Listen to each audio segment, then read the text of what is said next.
everybody, to the Coach V Show here on Island City, where the beach meets the street. And this is your Hollywood radio show for personal development, where we are going to be featuring Brother Don Owens, as he's going to be talking about carbon. And he is an expert on black carbon, where he is going to be talking about black carbon and also his book, Burn, Feel Better, here every Motivation Monday. Thank you so much for tuning in.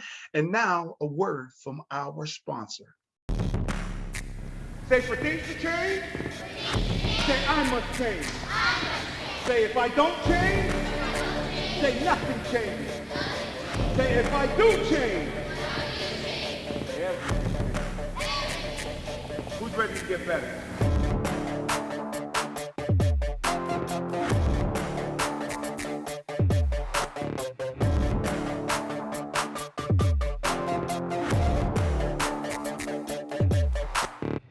Look for in all you guys is a champion. The three main things that we try to go by is character, choices, and champions.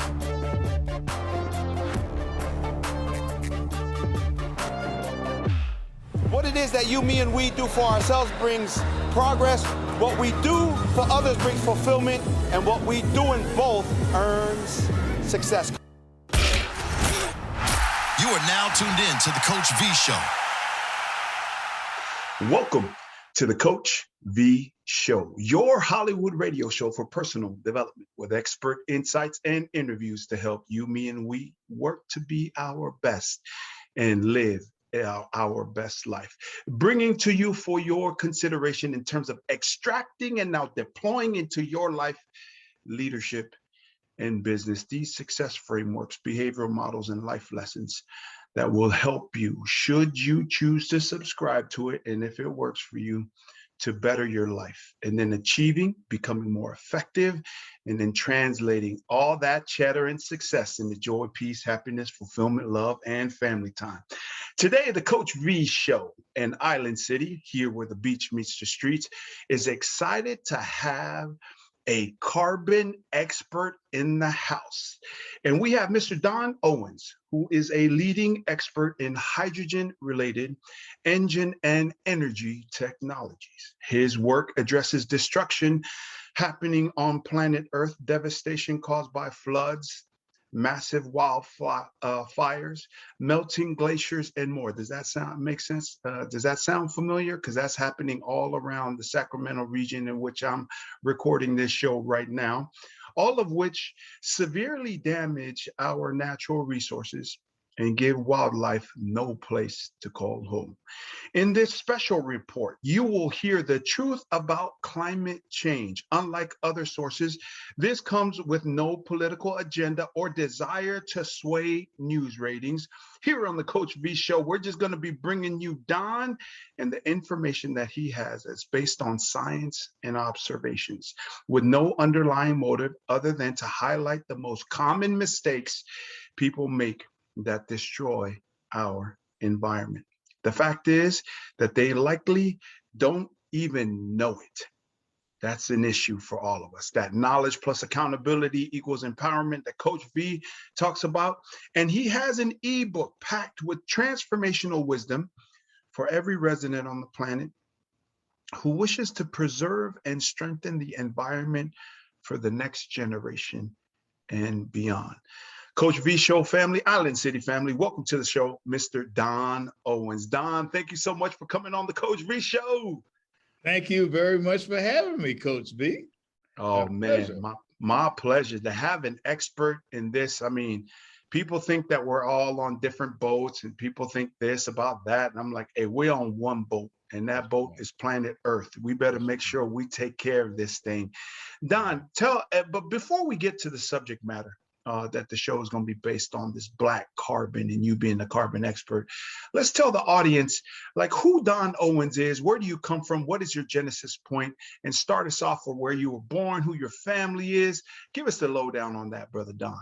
Okay, well, that goes back a long way, but I won't go quite that far back. But I was raised in Tallahassee, Florida, and lived there for most of my non-adult life. And the minute I could leave, I did. I went to college up in Michigan, and it was a very, very big difference between Florida and Michigan, and I loved the difference. But I went to undergrad school there, and then I finished in engineering, mechanical electrical engineering, and then I ended up going to Washington D.C. area.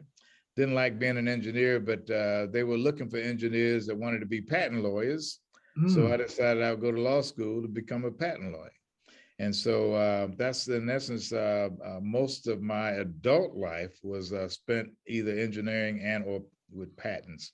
And then, of course, you get involved in all kinds of entrepreneurial activities. And so I got involved in quite a few before I found what I'm doing now. And what I'm doing now is basically, it came out of, really came out of nowhere. I was happening to look at a book that talked about how you can use hydrogen to increase fuel economy. And so I looked at the book. They had some instructions on this device you could build. I started building that device. Turns out that they didn't have good instructions, but the one thing led to another, which led to another, and which ultimately led to the device that we have today that really didn't have anything to do with emissions at the time. But it turns out that it could actually help to save our planet. Wow, let's start with Tallahassee, Florida, FSU country, right? FSU country, Florida A&M country too. Say that again. Say that again. Florida A&M. Oh, Florida and A&M as well. I didn't know that, right? Yeah. Are they in the traditional Black colleges league? That's Are they at that same division? Yep. That's so exactly. I have heard of them. I've watched a few of their games in terms of football. Yeah. But let's just talk really quickly about Bobby Bowden, right? Coach Bowden just passing away down there for FSU after all that he's done really for Florida State and taking a place like Tallahassee, Florida, right? Yeah. And putting it on the map of major college football. Is that true or not true? Let's just talk current events. What do you think about that? Well, it is. And in fact, it is very true. I left Tallahassee. In fact, I didn't go to Florida State. I ended up going up to Michigan, but not Michigan State, but but it is true. FSU is one of the major powerhouses, all because of that gentleman. But yeah, I decided, that I needed to be away from Florida. I grew up in Florida. Anybody that grows up anywhere, generally speaking, that's the last place they want to be. Yeah, right. Just so they can learn and see other places and be other places and see how other places are. But that's kind of what kind of led me out of Tallahassee. Yeah, he put Tallahassee on the map because I was in Southern California growing up in high school going, yeah, Tallahassee, Florida State. Yeah. I have no real idea where it is, but I know Florida State's in Tallahassee.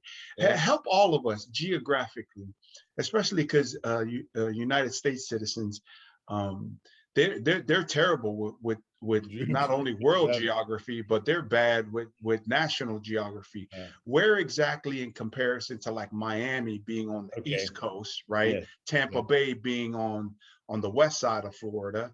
Help us all figure out where Tallahassee is. Okay, well, if you look at Florida and you have that long extension where Miami Beach is at the bottom, and then you have the top where Jacksonville is all the way over to the left side, and Pensacola is all the way over to the right side. Right. So you have Pensacola and Pensacola and Jacksonville. Tallahassee is right in the middle. In the middle of those of Pensacola and Tallahassee. I'm sorry. Of Pensacola and Jackson. Yeah. So thank you for clearing that up. There's going to be a lot of NFL fans right now going, oh, that's where Jacksonville is? I didn't even know that's where that was. And then so you went from that humidity, right? And you chose to flip the script. And from a life lessons and a personal development side, why was that so important? Because I know me, it's like, we get the fact that you can take the boy out the hood, but you can't take the hood out the homeboy, right? I mean, that's Pomona, because I grew up in Pomona. I still carry a lot of Pomona in me, but it was because I left Pomona and Yes. went to UC Davis that I Right, became right, who I became. right, What are some right. life lessons on that, Don? You already alluded to it. I had Well, to leave Tallahassee to become who I wanted to become, right? yeah. In fact, one would seriously doubt this, but I was extremely shy.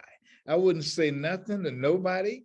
And in fact, it bothered me so much that I wanted to go somewhere where I didn't know anybody. I would have to Right. start over totally.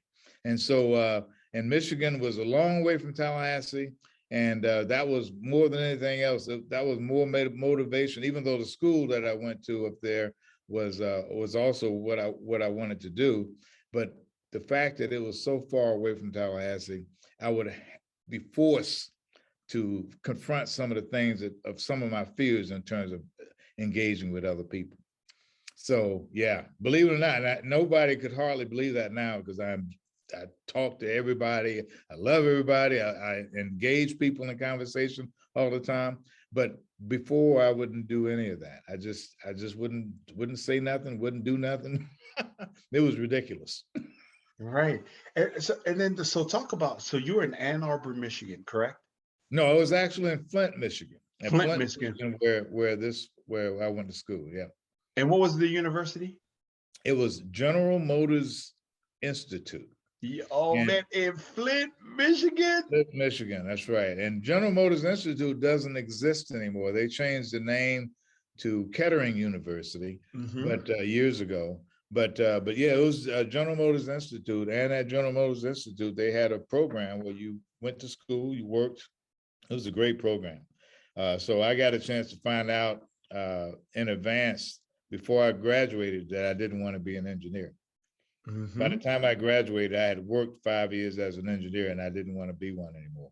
Right. Interesting, right? And then Yeah.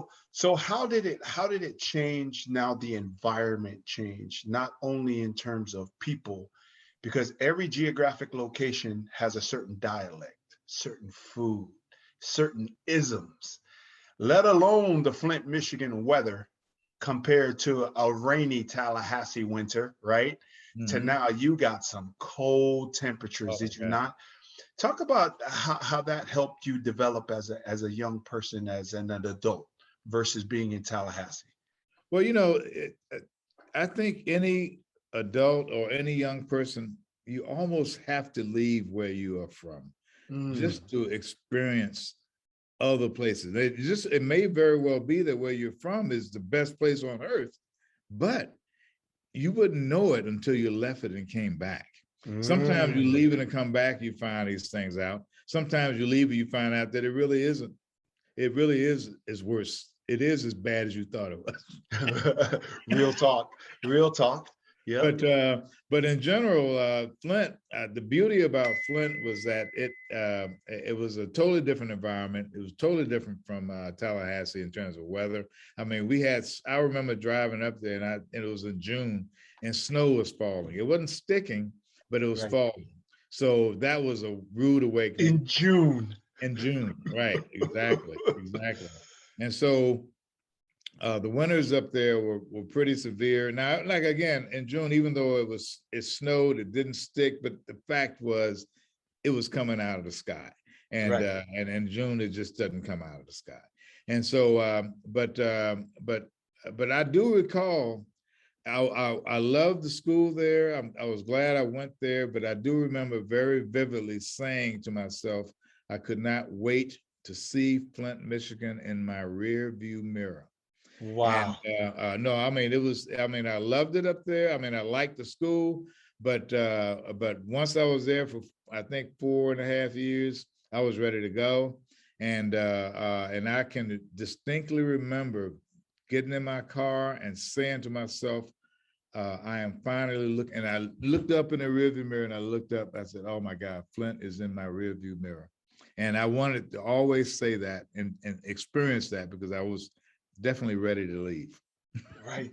So in personal development, it is all about change.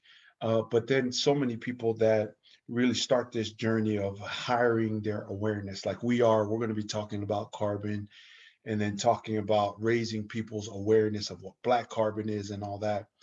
But then really, when you go away from home, it really does give you a perspective, but you got to have something to compare something Right, to really right, value it, to right, really right. appreciate it. Can you talk Exactly. about that a little bit more in terms of your maturation of going, man, it was good to leave Tallahassee and it was good being here, but I am glad because now you have your Right. horizons change. You raise your level of awareness, and then now you have something to compare something to.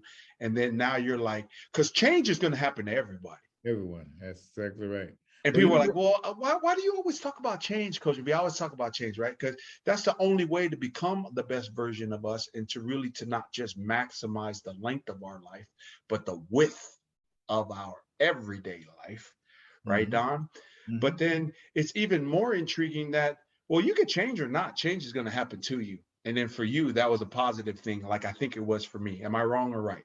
Oh, you're right. Absolutely right. In fact, one of the things that I have noticed that most people don't, I mean, they understand it, but they don't realize it. It's a part of how you're going to grow. Most people don't know what they want. They know what they don't want. Oh, And say so, that again. Say that again, Don. Say that again. People got to take a note on that. yeah, yeah. I mean, seriously, because most people have no idea what they want to do, what they want to be, but they do know what they don't want. And if they do know what they don't want, they tend to be able to finally manage to get to where it is that they want to be. But one of the things that I knew when I left Flint and I worked as at GM was because I'd worked as an engineer for GM during the time I was in school, it was no way I wanted to be an engineer, but I wouldn't have known that had I not been Mm. an engineer. And so at the time, I've always figured out kind of wanted to be an engineer, and so that's why I kind of migrated in that direction. But once I was there, I said, no, this isn't going to work. And so, fortunately for me, another opportunity came up where I could use my engineering background to move Mm. into patents. Because in order to become a patent lawyer, I didn't really want to be a lawyer either. I didn't want to be a lawyer per se, but I definitely did not want to be an engineer. Right. So, Yeah, yeah. so it turned out that an opportunity came up for me to go to law school and for me to still use my engineering background, but not use it the same way that I was using it before. Because as a patent attorney, you just need to have the background in order to understand what you're going to be doing, but you're not going to be an engineer the way an engineer is an engineer. But even, and again, even as I became a patent attorney, I knew in the beginning didn't want to be a lawyer. Mm-hmm. So, but at the same time, that's what I went to law school and I became a lawyer, but principally a patent lawyer. I mean, I didn't Mm. see it as a criminal lawyer or a corporate lawyer, or I just saw it as me becoming a patent lawyer. And but in the process, of course, when you go to law school, you learn everything. So you learn about this, you learn about that, you learn about corporate, you learn about a whole bunch of stuff in law, which is good. But by the time I finished law school, I knew I didn't want to be a patent lawyer. Oh, that you're talking some real talk But now, no, 'cause and that's right? really, that is absolutely, and most people don't realize that it's okay not to like doing something, because if you don't like it, it would tend to push you to doing something else. And it's okay if the something else that you end up doing isn't exactly what you had in mind, because it will still push you in the direction of where you think you would like to be. And Oh, and yeah. that's what kind of happened. I ended up going into a lot of different entrepreneurial activities, and that's where I found, even though I didn't find the income that I loved, because I could make a lot of money as a patent attorney, but I was so unhappy. I was Mm. just so unhappy with the way things worked there and the way I had to focus. Because as a patent attorney or as a patent lawyer, your brain has to focus like a laser beam in terms of Mm. writing applications. Now, I've always known I've never been a laser beam. I'm more of a searchlight. Oh, I And like that. so Say that again, Don.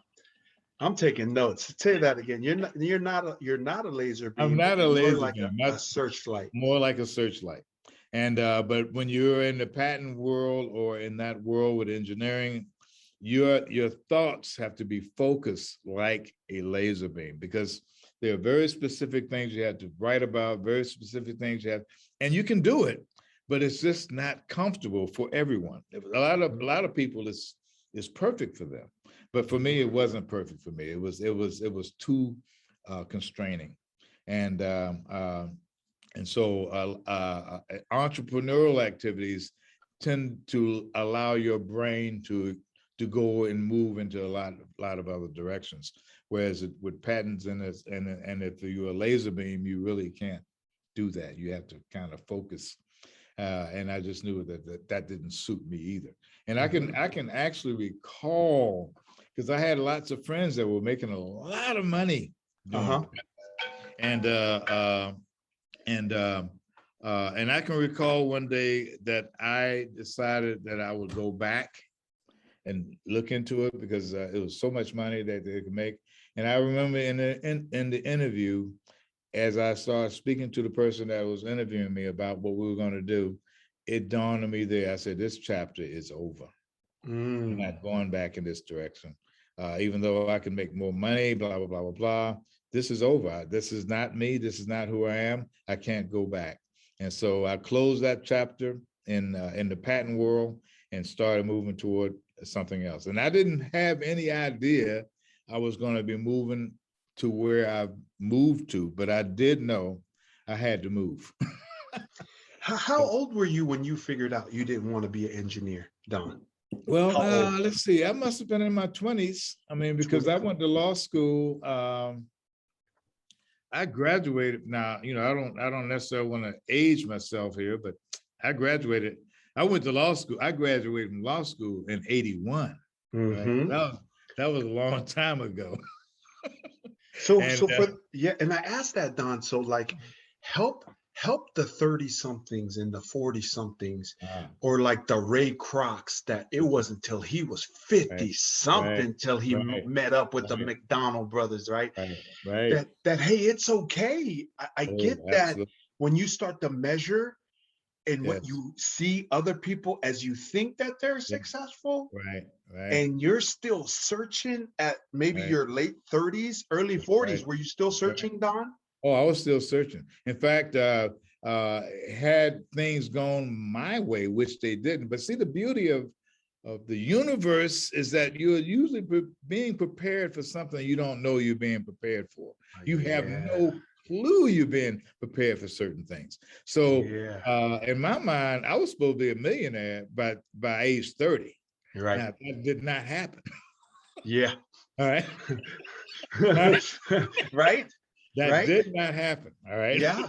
And but the things that did happen were things that were good for me in terms of growth. And then I had kids.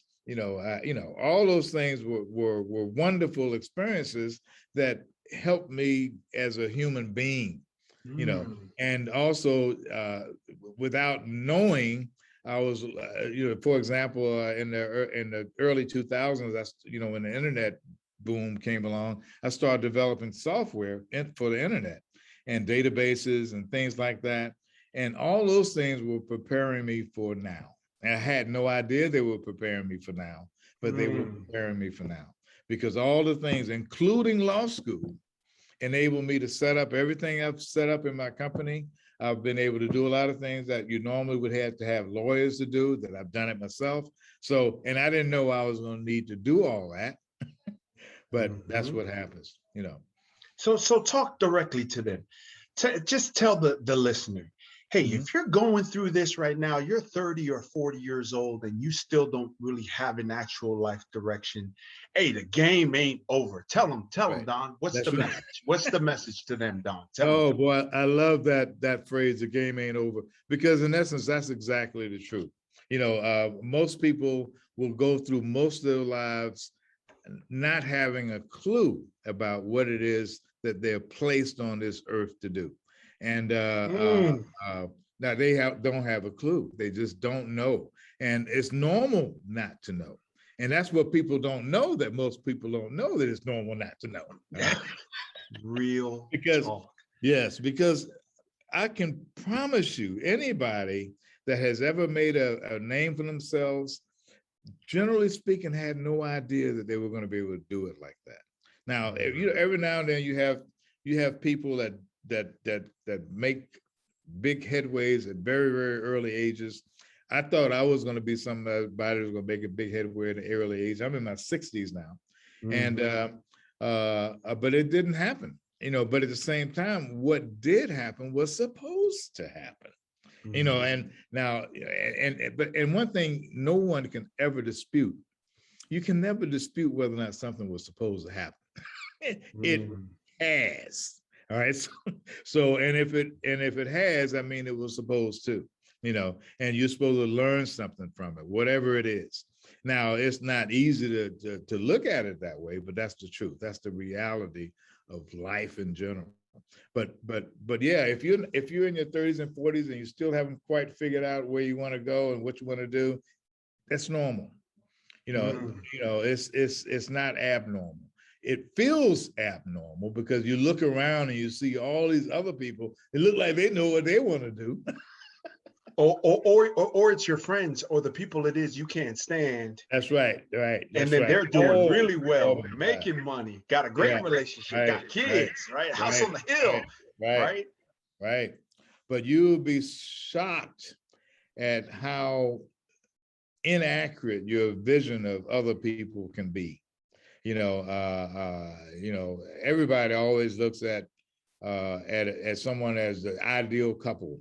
The ideal couple, if you get a chance to get around the ideal couple and find out how the ideal couple lives, they are not the ideal couple, right? That's right. And that's what happens with every single human being. But again, people don't realize that their life is just as special as anybody else's life, and but they just may not have gotten to that place where the universe is directing them to. But ultimately, they will get there if they just hang in there and just try to do the best they can do. And I always like to say, try to be a blessing to everyone you meet. If you try to be a blessing to everyone you meet, as opposed to a curse, then what's going to happen to you in your life is going to be magnificent. That's great. And I want to ask you one more question before we get into the subject matter at hand today. And I really feel, because a lot of people struggle, like myself, in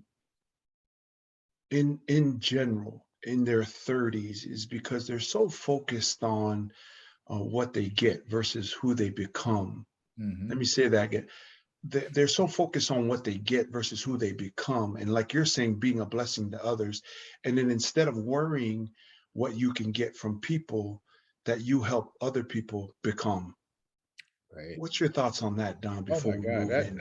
That is really, believe it or not, even though it's not a believe it or not type statement, that is really the key to freaking life. In fact, most people, if they are givers, because it's a difference between givers and getters.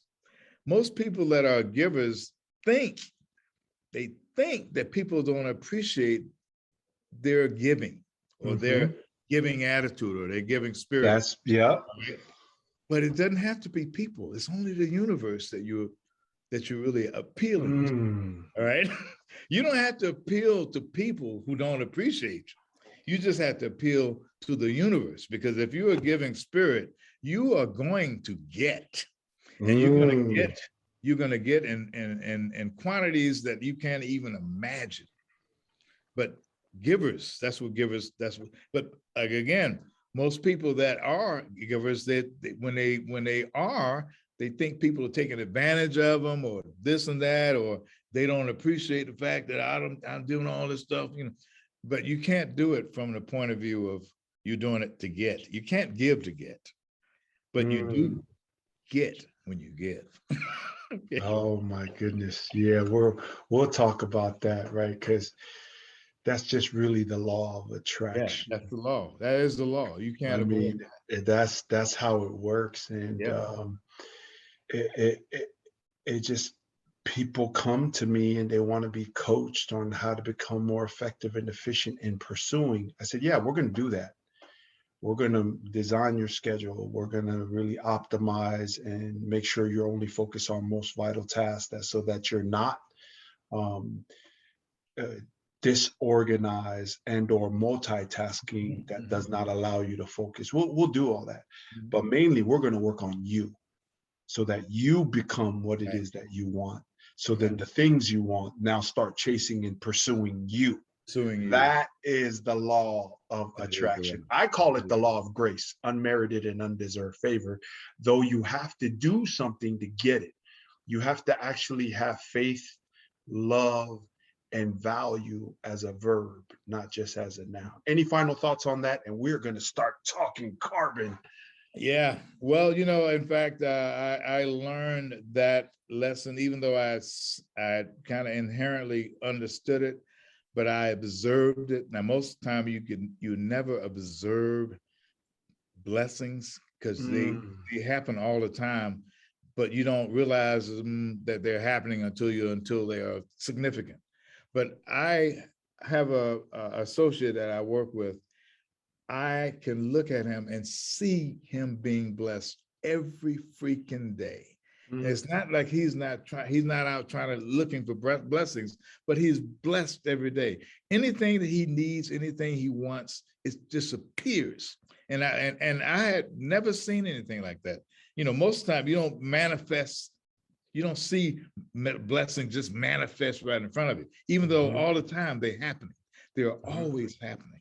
Even when you don't know, for example, that because of that delay that you had, you missed an accident that could have occurred that you could have been in. All right.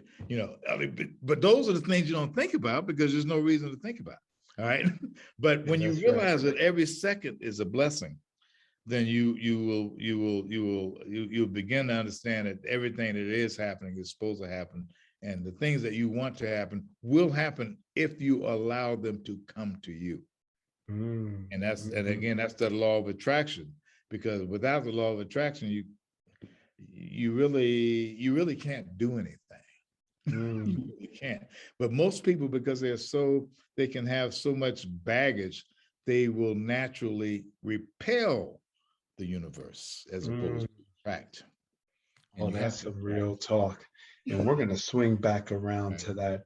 So in that, in your totality of your life experiences from Tallahassee to Flint, DC, figuring out after investing time, money, resources, and focus into two things you didn't want to be, and now ending up where you're 60 something now and it's about to really go down. What is your message to the world, Don? What would be Don Owens' message to the world? And take your time. Okay. Now, I'm going to say it from two perspectives, because Yes, there is one reason that I am here. And the main reason that I'm here today, I think, is that I need every human being on earth to know a very, very simple phrase, and that is black carbon is the enemy of the planet. Now most people have never heard of black carbon. I hadn't heard of black carbon when it was revealed to me, or when I understood its devastating effect on the planet. But black carbon is, in essence, unburned fuel, and it happens every time any human being does any endeavor that we do on this planet. We are creating black carbon whenever we use any kind of form of energy, be there driving or picking up a cell phone or using electricity in your home for air conditioning or going on vacation. Whatever we do, we open up a package of hot dogs and throwing it away in the trash. Whatever we do, we create black carbon because we use fossil fuel for energy. And whenever we use fossil fuel for energy, it creates black carbon. What black carbon ultimately does, it coats the glaciers. It causes them to absorb light instead of reflect light, and it causes them to melt. And right now they are melting at alarming proportions. They've always been doing it, but we've never known that we can do anything about it. So climate change has always been one of those things that we all fear, or some of us fear. The smart ones on the planet fear it, or want to do something about it. But it's also something we feel we can't do anything about. Now, as a result of this device that I developed, and it doesn't have to be my device, it just has to be devices like this one, we can cut black carbon in half. And if we can cut it in half and eventually eliminate it, we will have a shot, not exactly a guarantee, but we'll have a shot at slowing down climate change. And unless, and I remember hearing Barack Obama say this quote. He says, I think he said this, he said, our generation is the first one to experience climate change, and it will be the last that can do anything about it. So we really have to, so my message, more than anything else, and we can talk about all the details and technical about black carbon, but my message more than anything is for every human being to realize and understand and do the research themselves to find out that black carbon is the enemy of the planet. It is the enemy. And it's like in those movies that we've all seen where the aliens come attack the earth and all the humanity get together and they fight and they put aside all the differences and they organize themselves so they can fight a common fight. That's who black carbon is. Because in order for us to have any hope of altering or keeping our planet climate so that the future generations can live comfortably, is we have to organize ourselves and fight black carbon. I had no idea, but through our connection, Mighty Paul, aka Big Paul, for all the Hollywood folks out there that know Big Paul Tuivai, and we're related by last name, but we have no idea how we're related. I just claim him because he's successful, and every Polynesian that's successful, I claim them too. We're all cousins, right? So Big Paul hits me up about having you on the show, and I'm just like, sure.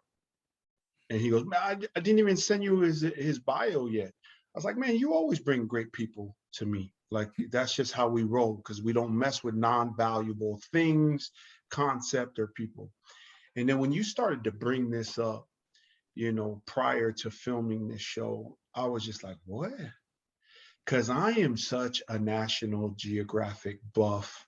I'll sit down and try to figure out, and my wife is like, no, we're not going to watch how to create a screwdriver on this channel for an hour. No, we're not doing it. Because I'm just kind of, I'm really a nerd like that, right? I like tinkering. I don't like doing. Like, ever since I started to make a certain level of money, like, we'll buy that barbecue, but somebody else won't build it. You know what I mean? I ain't got time for that. I got to go do my deal, be around my kids and all that. But this whole concept, and you got to the summary of the impact and the outcomes of black carbon.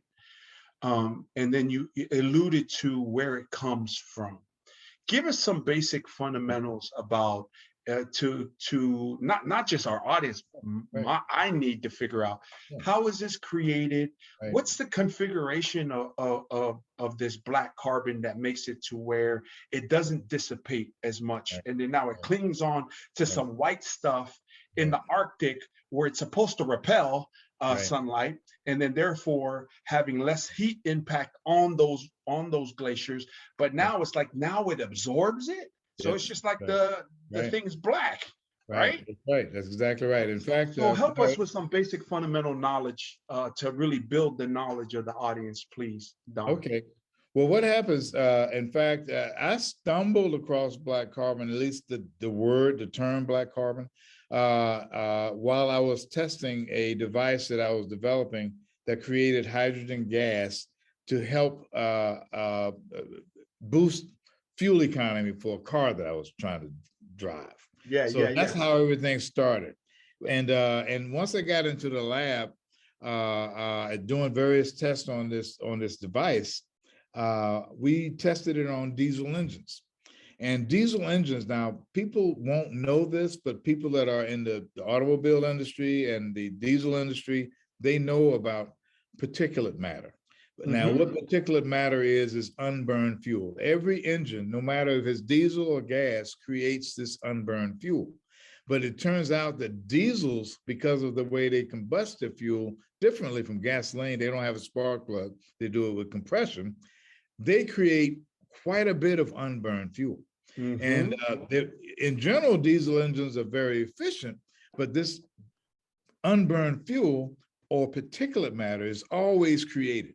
And so, and it is the bugaboo of diesel engines. Everybody that's in diesel, and that's what, in fact, that's part of, if you remember the Volkswagen scandal, part of that scandal was they were trying to hide these emissions. They were trying to develop software to make it seem like these emissions weren't happening.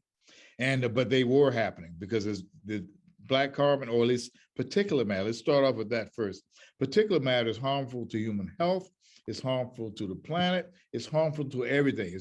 We have a lot of premature deaths because of it. So the health impacts of particulate matter is pretty much well known, at least in the scientific and the medical community. Now, so when I did this test this day at this lab, I was looking for fuel economy, but the technician came up to me afterwards and said, "Oh, by the way, your fuel economy was what, 1 or 2%." And to me, that was a dismal failure. But he said, "But by the way, it turns out that you reduced your particulate matter emissions by almost 50%. And I said, 50%. I said, well, what's particulate matter? And he didn't really know. He was a technician. He just told me it was something we measure here. Now, apparently, anybody that's in the diesel or in the engine testing laboratory, they know what particulate matter is. And because he had to measure it, he knew what it was, but I didn't know what it was. And he didn't tell me a definition of it. So I looked it up that night on the internet and found out that particulate matter was horrible to human health. And at that time, I didn't realize it was horrible to the planet, but it was horrible to human health. And so at that point, we reduced it by 50%. I said, well, dang, this may be something to hold our hat on to, you know? And so I started focusing on particulate matter, and I started reading everything I could find about it. And years later, hidden in some scientific article way down on page 6 or 7 or something, they mentioned black carbon. And black carbon was the main component of particulate matter. And it turns out that black carbon was 1,500 times worse than CO2. Now, most people, you hear about climate change, everybody always talks about CO2. And because we do have an extraordinary amount of CO2 in the air, it's not hard to equate CO2 to climate change.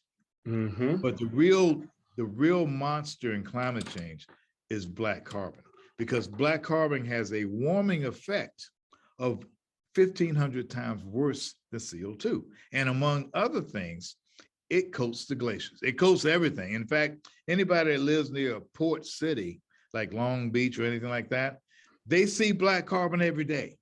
They see it, they scrape it off their furniture almost every day. Wow.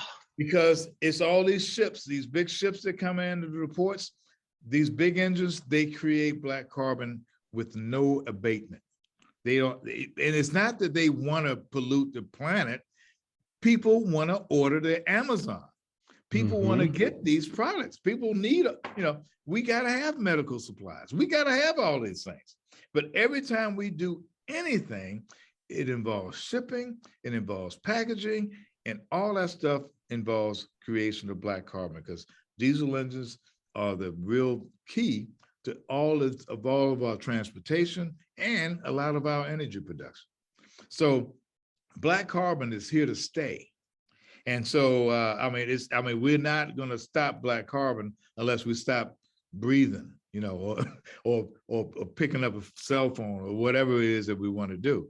We're never going to stop it. But what we can do is we can cut it in half or more with technology like I stumbled on. Mm-hmm. And I like to emphasize stumbled on, because I found out about black carbon years after I found out about particulate matter, but it wasn't until I had to put together a speech that organizes everything that I had been doing over the last, I had 3 minutes to put together a speech about my technology. And in that 3 minutes, over the 12 years that I had been developing this, all these things were flying around in my head. But black carbon hit me, 1,500 times worse hit me, and we reduced about 50%, and it dawned on me we could save the planet. That's when I knew that if we did something about black carbon, we could stop or slow down climate change. Mm-hmm. That's so interesting, right? Because really, civilized society and civic society have negative byproducts of our very existence, right? Yep. So this is one of these things, right? Besides CO2. So now that we're bringing this awareness and raising the awareness that we could do something. So the solution to that is one of the apparatuses that you've created, and you're saying, hey, we need to get government, this is really on the higher level. It's not just for individuals to go buy this stuff, but there needs to be some type of regulation and mandate. Your thoughts on that? Is that not true? That is exactly true. And we got to attack this at the highest levels. Countries have to be to subscribe to this. That's right. And start using some type of devices on all these big vehicles, transportation vehicles. If it's moving and it creates black carbon, that we need to use these devices, right? What's the solution here? Talk to me, Don. Well, in essence, we've developed the technology. We know the technology works. It turns out that the technology can work on any application, large and small. It turns out that our particular device has been developed in such a way that it can be for the smallest Volkswagen or for the largest container ship, just by virtue of the way you can organize the components of the device. So you can use it on everything. But as a human society, because black carbon is truly the enemy of the planet, collectively, this is such a massive undertaking. I mean, it's nothing that one company can do or one country can do. It's a massive undertaking. But in my mind, we have 5 years to develop technology, or this technology, for thousands of applications that have to be implemented for future engines and for past engines, because all these engines that are still out here are still creating all of this black carbon, and they won't stop. In fact, I have a book out. It's called Burn Fuel Better. In fact, you can go to burnfuelbetter.com to find out about the book. But in the book, I talk about electric vehicles and how it is not the panacea that everybody is thinking it is. I don't have any problem against electric vehicles, but for us to think that we're going to solve our climate change problems by making electric cars, it is a pipe dream, because everything that we have to do, even to make those electric cars, burns fossil fuel. And in fact, the book talks about that in great detail. I mean, you know, even if you're the biggest environmentalist, you still creating black carbon by virtue of the fact you get up and you take a shower in the morning and you pick up the phone and you go to a meeting. You're creating black carbon. All of us are. We are the problem. Human society is and will always be the problem and the creator of black carbon. But now we have a solution. We can produce a device like mine, which produces hydrogen gas. And in essence, the hydrogen gas makes the fuel burn cleaner, and it reduces the black carbon. But that type of system, I don't care if it's mine or somebody else's, doesn't matter. It just so happens we're the only ones that got it right now. But that type of system has to be developed and has to be instituted in everything that burns fuel. Otherwise, we are not going to ever have any shot against climate change. And that's what everybody needs to understand. Every country, every leader of every country, they all need to understand that, yes, we need to do something about climate change, but until and unless we address black carbon, nothing will matter. Nothing will matter, because the black carbon will continue to coat the glaciers and cause them to melt. And that melting glaciers is what's causing all kinds of problems. I was looking at something last night, talks about the currents that go along the Atlantic Ocean, and how it goes up, the warm water goes up to the Arctic, and it cold water, and all those currents cycles, and all that stuff is being stopped right now. It's being almost halted because of climate change. So no, we have some serious issues, but it can't be done with one or two people. It has to be done, but everybody. Well, first of all, every human being needs to understand what black carbon is. Once they do understand what black carbon is and what it does and how it affects everything, because human beings are so incredibly effective at doing millions of things and anything you can think of, we can beat this too. And that's what has to happen. We have to do it, and we have to get in our minds that it is indeed the enemy, because once we do, we can fight it collectively. That is phenomenal. You already talked about it and alluded to it already. Your book, the website, how can people get a hold of you? Say some of my folks at UC Davis, Stanford, or the Ivy League that's watching the show, how can they connect with you, so that how do we get a hold of you? Are you on Instagram? So go over again your website. I think you said your website was burnfuelbetter.com. Yeah, burnfuelbetter.com is my website. That's the website for the book. Okay. So in fact, on that website, the initial website, it's a free gift that talks about climate change. It's 5 mistakes that we are making that are destroying the climate. So they can download that free gift. But you also can get the book at that website if you decide you want to learn more about black carbon, et cetera. You can get that from the website. Now, I have a company. The company that I have is H&O Green Fuels. And H&O Green Fuels is a company that basically has developed all of these products. You know, we will be coming out with a public company soon. I don't really want to give that information yet because we don't. Yeah, but you can launch it next time on the Coach V Show. Can you come on my show and launch that next time? Absolutely, absolutely. Yeah. Absolutely. Yep. But but H&O Green Fuels will also tell you a little bit about the product. I have some demos on their videos that talk about the climate, talks about the product itself, how it works. But like I said, it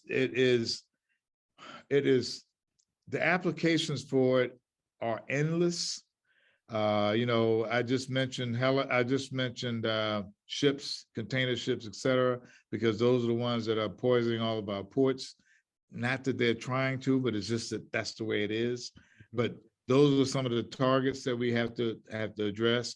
But anything that burns fuel, helicopters, airplanes, trucks, cars, everything that burns fuel produces black carbon. So black carbon has to be addressed at every single solitary level, including the level of the small mopeds in India, the thousands and millions of them that are creating, that use fossil fuel. If they use fossil fuel, we have to cut black carbon down. Right now we can cut it in half, but when human beings start thinking about things and start making things happen and start using their creativity, we can cut this probably to 100% within the next 5 years. And if we can do that, we can have a shot at climate change, at reducing it or lessening its effects, and maybe even helping the earth to rebuild.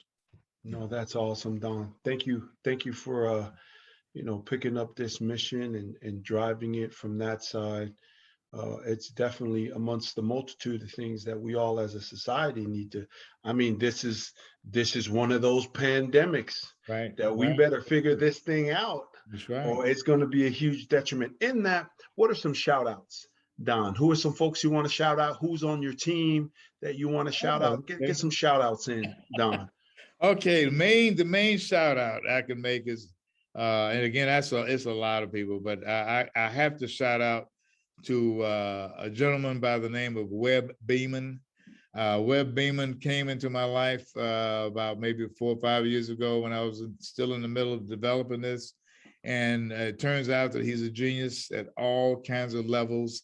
He is the reason why we have the product that we have today. He's the reason why, and in fact, he's the gentleman I was telling you about that I learned how you can see blessings in front of your eyes. Yeah. And, because he's that kind of a spirit that just attracts what the universe gives him everything that he needs, because he has a spirit of attraction. He has that spirit of attraction that basically I've never seen exist in any other human being ever. But I do know that it exists in other human beings, but it's the first time I had seen it myself with my own eyes. Right But that's on. a shout out. I can shout out to all of my all my team back at H&O Green Fuels. I have oh my goodness, I have some of the best people in the world working with me, doing things that I just don't know how to do. Like, for example, Webb is somebody that does things I have no clue how to do. I have a gentleman that's the president of the company. His name is Will Cashin. Will came on board about almost quite a year ago, and he does stuff that I could have never done. But see, that's the beauty again of the universe. You don't have to, and this is also something I can really say about success in general. Most people think that you have to wait for all the lights to turn green before you go through the city. You don't have to wait for all the lights to turn green. You just take off. And Right. And when you take off, if it just so happens that all the lights, some of them are red or what, it doesn't matter. When you get to them, you'll deal with them. But that's the philosophy of, and in fact, the universe will basically bring everything you need when you need it. Now, it's hard to understand that. It's almost hard for me to even say that, but I know it in my soul now that anything you need will be delivered to you if you can manage somehow to get rid of a lot of the garbage that we carry around. All the stuff we talk about other people and they got that dress that what she's wearing the same dress. Oh my God, I don't know where people be coming up with all this crap that they keep in their minds, but it blocks the universe's blessings. And so, if I can say anything, just try to be the best you can be. And if that can happen, you will start attracting everything you need. But again, I was all about attraction. I've attracted some of and I didn't hire these people. They just were delivered to me. I mean, I'm serious. They were delivered to me. And hope. Only thing I can say is only thing I can say is I hope that I can continue to be who I need to be to attract what I need. That's awesome. That's awesome. So thank you everybody for tuning in. You're here on the Coach V Show. We got brother Don in the house. Don, where you coming in from? I'm in Temecula, California right now. In fact, I'm in Southern California, where it never rains. We need rain sometimes, but it never rains out here. Yeah, but it's Temecula. Beautiful out here, Temecula boomed. I left the UC Davis probably around 1999, 2000. Temecula was just nothing, actually. Now they got like some of the best vineyards in America, right? Temecula, right? And then and so for those of you that are watching from around the world and listening on the Dash Radio app via Island City, where the beach meets the streets, Temecula is between San Diego and San Bernardino County. It's more inland than the coast. So if you take the 101 from Diego, you can start to hit, Strong Beach, LA, go towards Hollywood and all that. But if you take the 15 going towards Right. Vegas, That's right. before you hit Ontario and the 10 freeway that goes all the way to Florida, right? So we're just talking for some of those folks that are out there listening. That's Temecula. Temecula is awesome. And in that, we got two questions we have time for Don here on the Coach V hot seat. And we really thank everybody that's tuning in, both on the Dash Radio app via Island City, also on the YouTube channel, and here on Facebook Live. If you're watching, don't forget to subscribe to my YouTube channel, and then really check out Don on his burnfeelbetter.com. You can check out the book as well. Check in on H&O Greenfields, and shout out to his two folks, Webb Beeman and Will Cashin. Thank you so much for creating somebody that could come here on the Coach V show and the synergy that it is that you've all created to help better the world. Here is your Coach V hot seat question, Don, right? As we talk about attraction, and then what is it that when people lack accountability, because I'm always going, man, you attract what it is that you are, and people don't like hearing that, right? And I'm just like, whose fault is it that in my 40s, I'm still trying to figure out what it is that I'm going to do, but now I figured it out, right? And then you start to attract that, but when you don't know what you want to attract, or you don't know what the target is, you also attract that too. Your thought, Don? Well, in fact,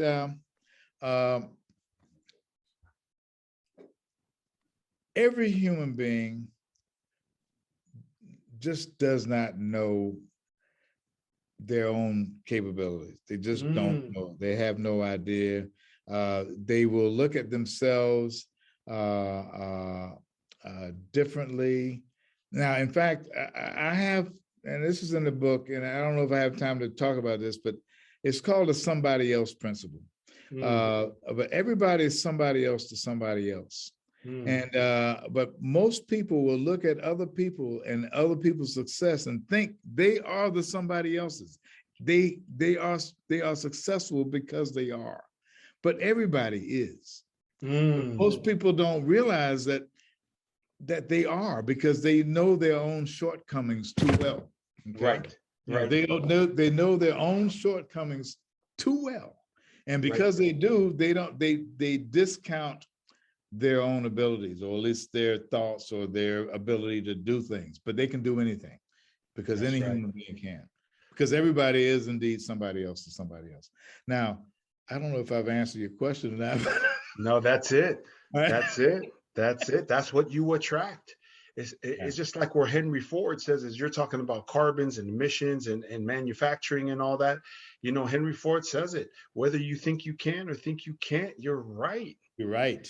And so there is a delay, like Don alluded to about his boy, Webb, is like, some people are so great and they've built such flow and habit that it creates such flow that you can manifest things quicker.